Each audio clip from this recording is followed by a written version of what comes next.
Hayronman. Dajjolga ergashadi. Dajjolni peshonasida kofir degan so'z bo'ladi. Uni arabchani biladigan va bilmaydigan, xohlagan odam kofir ekanini o'qiy oladi. Lekin shunday bo'lsa-da, odamlar unga ergashadi. U kofir u. Peshonasida kofir degan yozuv bo'ladi. Uni arabchani bugun bilmayman degan odam ham o'qiy oladi uni. Lekin baribir ergashadi.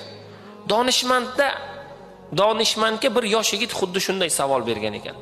Men odamlarga hayronman. Shunday ham qiladilarmi? Donishmand kulib aytgan ekan. Sigaretni ham ustida sog'liqqa zarar, bu rakka olib keladi. Chekishni to'xtatinglar degan juda ko'p gaplar yozilgan. Lekin odamlar undan to'xtashmayapti-ku mana. Sen uchun hayron qolmagin degan ekan.